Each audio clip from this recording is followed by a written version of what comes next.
오늘 우리에게 주신 하나님의 말씀은 민수기 12장 13절 말씀입니다. 민수기 12장 13절 말씀입니다. 다 함께 하나님의 말씀을 봉독하시겠습니다. 모세가 여호와께 부르짖어 이르되 하나님이여 원하건대 그를 고쳐 주옵소서. 아멘. 이 말씀은 살아계신 하나님의 말씀입니다. 네, 오늘 설교 본문의 위치가 어디냐? 출애굽하고 광야를 진군하다가 미리암과 아론이 모세에게 항변을 합니다.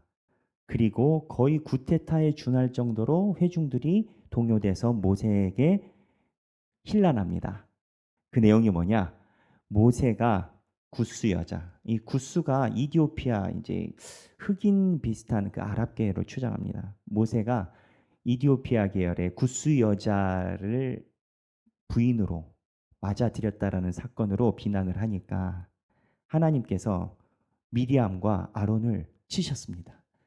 그래서 미리암과 아론을 쳐서 아론은 사실은 실제적인 육체적인 형벌을 당하기 전에 미리암이 먼저 하나님께 징계를 받았고 나병이 미리암이 돌기 시작했습니다. 그때 모세가 자기를 비난했던 자기 누이인 미리암을 위해서 자기를 공격했는데 하나님께 용서를 구한 본문입니다. 그래서 모세가 오늘 이 본문에 보면 하나님께 기도를 하죠. 그래서 하나님께서 우리 미리암을 치료를 해주시라라고 하나님께 간청하는 그 본문입니다.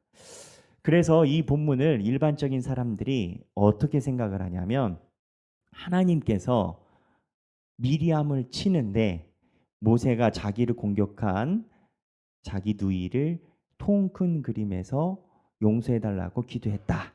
이렇게 이해를 합니다. 그 이해가 틀린 것은 아닙니다.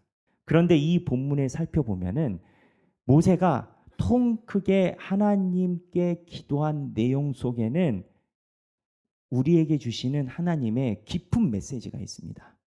과연 모세가 통 크게만 기도를 했을까요? 이 부분을 여러분들과 함께 나눠보려고 합니다. 먼저 상황을 먼저 제대로 봐야 됩니다. 미리암이 아론과 함께 모세에게 비난했습니다. 왜 구스 여자랑 결혼하느냐? 저도 이 본문 볼 때 매우 좀 힘들었습니다. 모세는 원래 와이프가 있잖아요. 누굽니까? 십보라. 미디안 광야에서 힘들 때 데리고 있었던 와이프가 있고 이 구스 여자는 누군가? 모세가 두 번째 결혼하는 거예요. 두 번째 결혼하는 건데 성경 저자들이 이게 십보라인 것처럼 어떻게든 가져가 보려고 하는데 안 됩니다. 그러니까 성경학자에 따라서 이게 두 번째 결혼한 게 아니고 십보라의 다른 이름일 것이다 하는데 그 해석이 성립이 되지 않아요. 결론은 뭐냐면 모세가 두 번 결혼한 거예요. 여기서 벌써 이 현대인들은 마음이 불편하죠. 근데 두 번째 결혼한 여자가 이방 여자인 거예요. 구스 여자라는 거예요. 히브리인들은 전통적으로 이 이방 여자와 결혼하는 것을 덕스럽지 않게 하나님께서 원하시지 않은 것으로 여겼습니다. 그렇다면 뭐가 문제였을까요? 여러 사람을 봤습니다. 근데 신학자들 중에서 가장 설득력 있는 이야기를 하는 사람이 이 구스 여자가 두 번째 결혼한 거 맞는데 십보라가 성경에 기록되어 있지 않지만 별세를 한 것으로 추정이 되고 모세가 다시 아내가 죽었으니까 재가를 하는데 이 상대되는 배우자가 구스 여자인 건 맞다.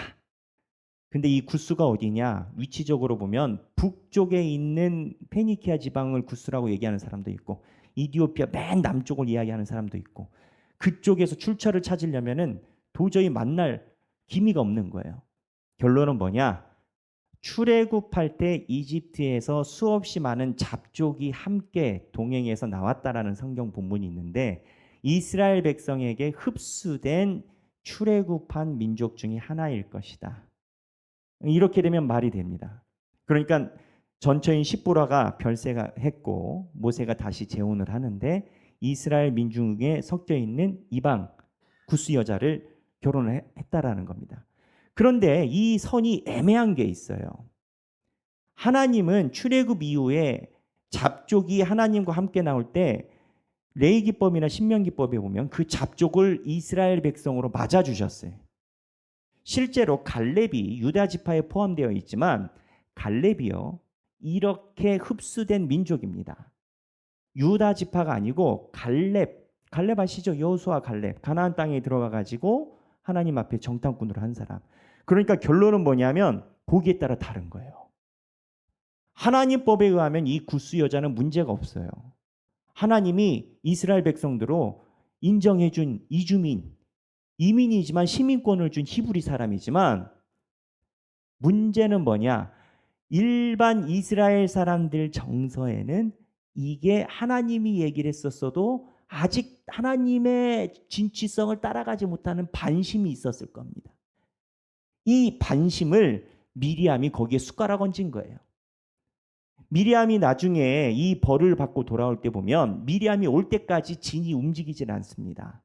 그리고 미리암에 관련된 여러 본문들이 있어요. 나중에 찾아보겠지만 미리암은 사람들에게 인기가 제법 좋았습니다. 그래서 미리암은 하나님이 이야기한 것에는 문제가 없는지 몰라도 민중의 법에 의해서 살짝 애매한 선에서 민중 손을 들은 거예요. 그러면 이렇게 따지면 모세가 편했겠어요? 안 편했겠어요? 모세 입장에서는 편하지 않죠. 그럼 모세가 아무 얘기도 안 하는 거예요. 그냥 하나님이 불러다가 미리암이 격동하니까 아론이 붙었고 미리암 아론 모세 불러서 야단치시고 미리암에게 나병을 주셨어요. 그럼 여기서 포인트가 우리가 과거에 알고 있고 이야기했었던 게 모세가 하나님께 통 크게 기도했다라고 하잖아요. 근데 그렇게 신학자들이 보지 않습니다. 모세가 한 기도문의 특징이 있어요. 첫째, 지극히 본문이 짧다.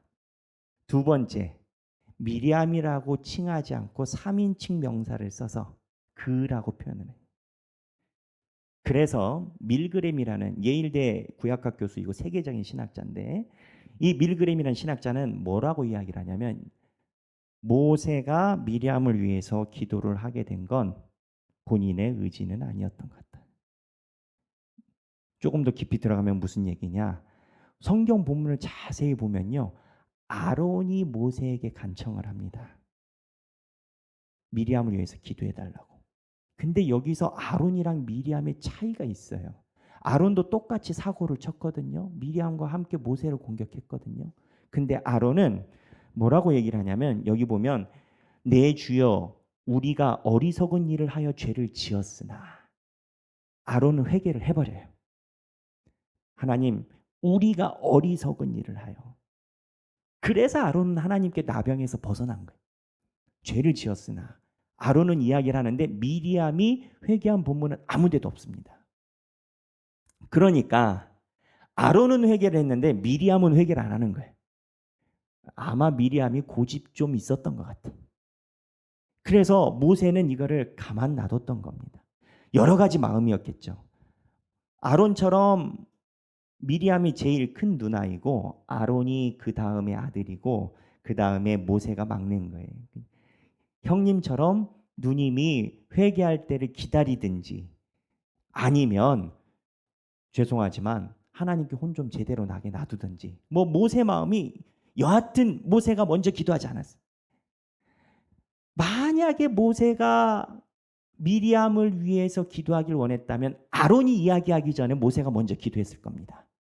그런데 아론이 이야기할 때까지 모세가 기도하지 않아요. 결론은 뭐냐? 모세는 미리암을 위해서 적극적으로 기도한 게 아니다라는 거예요. 신학자들은 그렇게 봐요. 현대 신학자들. 그러면 핵심은 뭐냐? 모세는 적극적으로 기도한 것이 아니라 아론에 의해서 본인이 생각할 때 아직 때가 아니라 치더라도 아니면 미리암을 향한 불편한 마음이 있다 치더라도 아론 때문에 기도를 한 거예요. 이 본문에서 보여지는 것은 여러분 우리가 신앙생활을 할 때 하나님께 감사와 찬양을 어떻게 기도합니까? 우리는 내가 좋은 일이 있고 기쁜 일이 있을 때 하나님께 감사와 찬양을 드린다라고 생각해요. 생각해 보세요. 좋은 일이 있고 일이 잘 될 때 하나님께 감사 찬양 드리는 것은 쉬운 일입니다. 그건 당연한 거 아니겠어요? 입에서 뭐 노래가 흥얼거리면 나오지 않겠어요? 그런데 내가 좋은 상황이 아닐 때, 때로는 좋은 상황도 아니고 어중간할 때, 그냥 똑같아요. 굳이 찬양하거나 할 만한 그런 시기가 아니에요. 그때는 어떻게 하십니까, 여러분? 오늘 본문에서 모세는 아론의 권유로 억지로 기도한 겁니다. 그런데 이 억지로라는 게 사람들에 의해서 또는 하나님의 인도하심에 의해서 내 마음은 그렇지 않다 하더라도 하나님께 기도를 하고 억지로라도 나아가게 된다면 그러면 그 기도가 변해서 하나님이 원하시는 길의 기도로 바뀐다라는 거예요. 로마서에 보면 입으로 시인하여 구원에 이른다라는 10장 로마서 10장 10절의 말씀이 있습니다. 입으로 시인하여 하나님의 구원에 이른다라고 합니다. 입술을 어떻게 벌리느냐가 우리는 별것이 아닌 것 같지만 우리의 행동을 좌우합니다. 모세는 오늘 본문에서 본인이 기도하고 싶은 마음이 크지 않았어요. 본인이 기도하고 싶었으면 초반에 기도를 했겠죠. 근데 아론이 볼 때 미리암을 놔뒀다가는 큰일 나게 생겼어요. 이미 절반이 시체처럼 돼버렸어요. 그러니 아론이 모세 보고 제발 기도 좀 해달라고. 내가 잘못했다고. 아론은 그런데 미리암은 시체가 되는 순간까지 입을 안 벌린 거예요. 미리암이 만약에 잘못했다라고 얘기를 했으면 기도할 필요도 없었을 거예요. 버티는 거예요. 근데 아론이 부탁해서 모세가 하나님께 간구를 하니까 물론 본문에 보면 하나님이 분명히 이걸 계산한다라고 하나님도 화가 나셨지만 모세의 이야기 때문에 생명을 살리세요. 내가 원하지 않는 상황이라 하더라도 주변의 환경과 여건과 하나님의 인도하심으로 나아가면 하나님이 원하시는 길에 설 수가 있다는 거예요. 우리가 살면서 그렇게 감사하고 기쁜 일만 있지는 않습니다. 그때 여러분들은 어떻게 하십니까? 내가 찬양 드릴 수 있고 헌신할 수 있고 감사 드릴 수 있는 타이밍을 기다리십니까? 내가 마음이 편해질 때 또는 내 환경이 바뀌었을 때 내 돈이 조금 더 늘어날 때 타이밍을 기다리십니까? 여러분 그 타이밍 때는 모든 사람이 다 할 수 있습니다. 오늘 본문에 보면 모세는 자기가 기도하고 싶지 않은 상황인데 하나님께 기도를 했습니다. 그랬더니 하나님의 긍휼과 자비가 나타났습니다. 찬양을 언제 해야 되느냐? 찬양을 하다 보면 내가 찬양을 안 하고 싶을 때도 찬양을 해야 된다라는 생각이 듭니다. 내 마음이 불편하고 불안하고 무언가 말하기 어려운 애매한 상황이 있을 때 찬양을 듣잖아요, 여러분. 내 마음은 아니었는데 그 찬양의 가사였는데 그 찬양의 가사가 나로 하여금 찬양을 하게 만듭니다. 때로는 내가 찬양하고 싶지 않을 때도 내가 기도하고 싶지 않을 때도 억지로 어거지로 일부러 찬양하고 기도하는 것이 우리 삶에 매우 중요합니다. 오늘 모세가 아론의 말을 듣고 미리암에게 했었던 그 기도의 장면을 통해서 결국엔 하나님이 모세에게 큰 신앙의 그릇을 주신 것처럼 내가 원하지 않는 순간에도 하나님을 구하고 찾는 여러분들이 되시길 주님의 이름으로 축원합니다. 오늘 찬양하기를 원합니다. 내 마음이 낙심될 때라는 찬양인데요. 이 찬양의 가사를 보면 그렇습니다. 내 마음이 낙심되며 근심에 눌릴 때.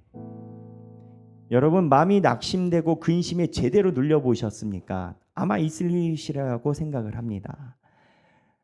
낙심이 되고 근심에 눌리면 그러면 사람이 어떻게 되는지 아십니까? 아무것도 하기 싫습니다. 그냥 아침에 일어나는 태양도 싫고요. 커튼도 걷기 싫습니다. 전화는 더더욱 받기 싫고요. 움직이기는 싫습니다. 그런데 낙심이 되고 근심에 눌릴 때 그 은혜가 내게 족하네. 은혜가 족하네. 이러한 찬양입니다. 내가 낙심되고 힘들고 눈물만 날 때 일부러 은혜가 족하네라고 얘기를 하는 겁니다. 내가 은혜가 족하네라고 찬양 드릴 수 있는 상황이 있죠. 기쁠 때는 누구나 할 수 있다니까요. 그러나 내가 그러한 상황이 되지 않을 때도 그 은혜가 내게 족하네. 이 찬양을 부를 때 하나님이 결국 내 근심은 다 사라지게 하고 하나님의 길에서 진정으로 그 은혜가 족하게 하실 줄로 믿습니다. 찬양 드리겠습니다.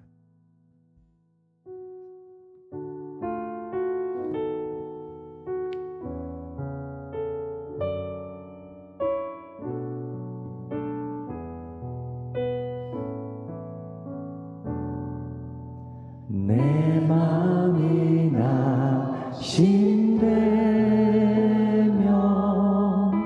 근심에 눌릴 때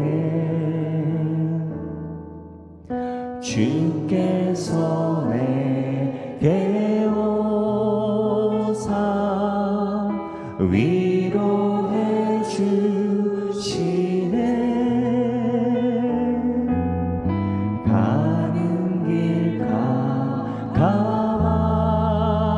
감하고 두려움 많으나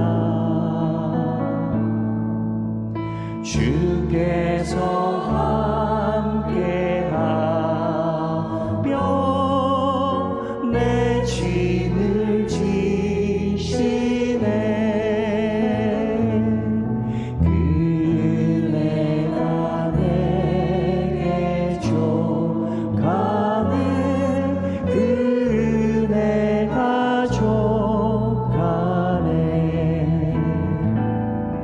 이 괴로운 세상 지날 때 그네가 족하네. 내 맘이 낙심되며 1절 내 맘이 낙심되며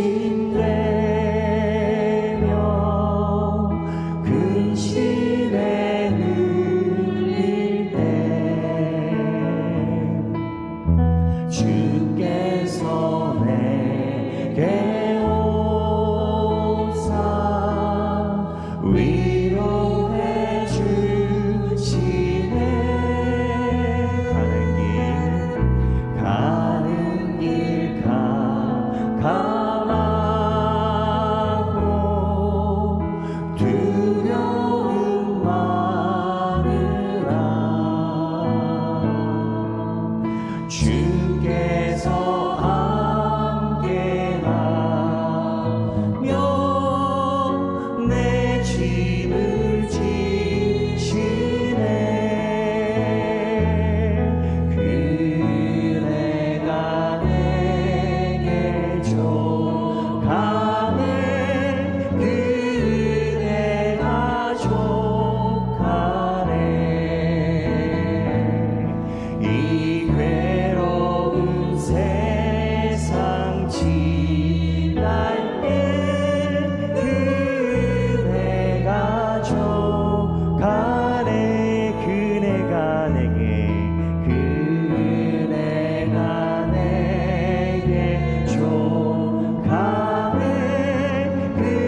그네가 족하네. 이 괴로운 세상 지날 때 그네가 족하네. 우리 이 시간에 기도하길 원합니다. 어떠한 사람은 억지로 교회를 나간다고 합니다. 누가 끌고 나가서 나가라고 해서 나간다고 합니다. 그러나 그 또한 족합니다. 또 어떠한 사람은 상황이 너무 좋지 않은데 억지로 찬양한다고 합니다. 그러나 그 또한 족합니다. 모세에 보면 하나님께서 그렇게라도 하나님께 보인 그 모습을 통해 하나님의 생명의 길과 역사가 일어나는 줄로 믿습니다. 하나님, 내 상황이 주님께 찬양 드릴 수 없는 상황입니다. 하나님, 내 삶이 너무 어렵고 때로는 배우자와 부모와 자녀에게도 이야기할 수 없는 내 심중의 고통이 있음을 고백합니다.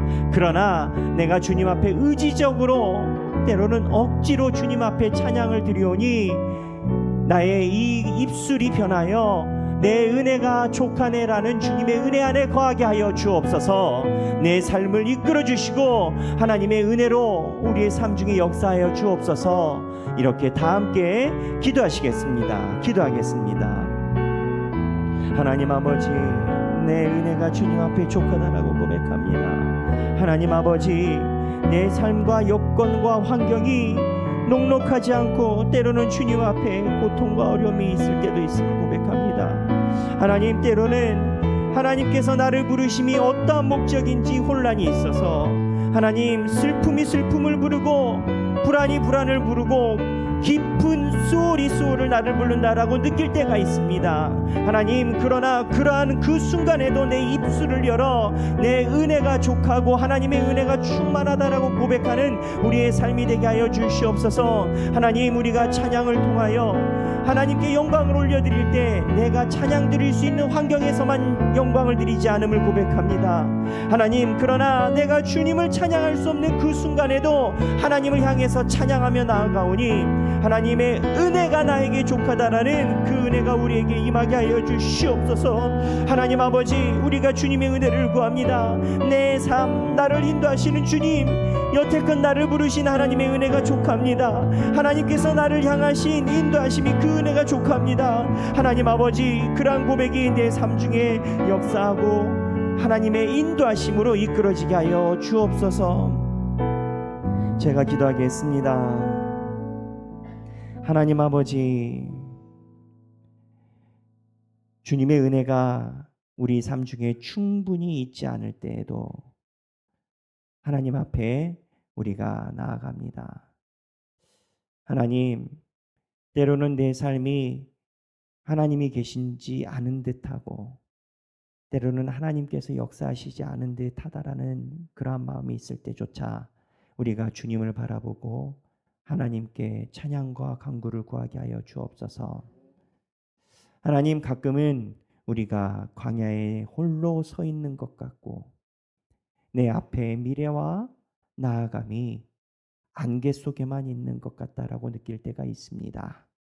그러나 그 안에서도 하나님이 나를 부르시고 나를 인도하시니 그 은혜가 족하다라는 나의 고백이 의지적으로, 억지로, 때로는 일부러 주님 앞에 찬양 드릴 수 있는 힘을 우리에게 허락하여 주옵소서. 그리할 때 주님의 은혜가 우리 삶 중에 충만히 임할 줄로 믿습니다. 오늘 그러한 마음을 가지고 내 삶이 넉넉하지 못하지만 하나님을 섬긴다는 그 마음으로 일부러 노력하여 주님 앞에 드린 봉헌의 손길들이 있습니다. 하나님께서 예수 그리스도를 통하여 재물 있는 곳에 네 마음이 있다라고 하셨습니다. 우리가 노력하여 최선을 다하여 주님께 드리는 이 정성, 하나님께서 기뻐 받으사 하나님의 은혜가 내 삶을 인도하시는 그 역사를 우리 삶 중에 보여주시고 그 인도하심을 따라가는 우리가 되게 하여 주옵소서. 이제는 우리 주 예수 그리스도의 은혜와 하나님 아버지의 극진하신 사랑과 성령님의 감동 감화 교통하심이 하나님의 은혜를 구하고 하나님의 인도하심을 구하고 살아가기 원하는 사랑하는 모든 주님의 백성들 머리 위에 지금으로부터 영원토록 함께 하시길 성부와 성자와 성령의 이름으로 간절히 축원하옵나이다.